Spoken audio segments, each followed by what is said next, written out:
ప్రతి దాంట్లో జగన్ తప్పు. గ్యాస్ ధర పెరిగితే జగన్ తప్పు, కరెంటు బిల్లులు పెరిగితే జగన్ తప్పు, ఎక్కడ ఏం జరిగినా జగన్ తప్పే. ఎప్పుడో జరిగిన దానికి కూడా ఇప్పుడు జగన్ లింక్ పెడతా ఉంటారు.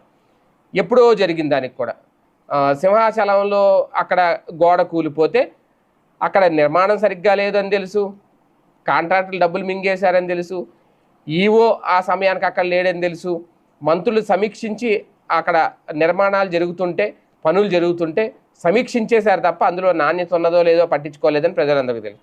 కానీ అందులో కూడా జగన్ లాగే ప్రయత్నం. ఇలాగ ప్రతి దాంట్లో కూడా జగన్మోహన్ రెడ్డి వల్ల ఇలా అయిపోయింది, జగన్మోహన్ రెడ్డి వల్లే విద్యుత్ బిల్లులు పెరిగిపోతున్నాయి, జగన్మోహన్ రెడ్డి వల్లే రాష్ట్రంలో అరాచకాలు పెరిగిపోతున్నాయి, ప్రతి దానికి జగన్ కెలికి కెలికి కెలికి కెలికి జగన్ మీద లేనిపోని సింపతి పెంచేస్తుంది కూటమి ప్రభుత్వం. అసలు జగన్ ఊసెందుకు? అసలు జగన్ టాపిక్ జగన్ పట్టించుకోకుండా వదిలిస్తే ప్రజలు కూడా పట్టించుకోరు కదా. తెల్లారు లేగిస్తే జగన్ తిట్టకుండా, జగన్ విమర్శించకుండా, జగన్ మీద ఏదో బురద చల్ల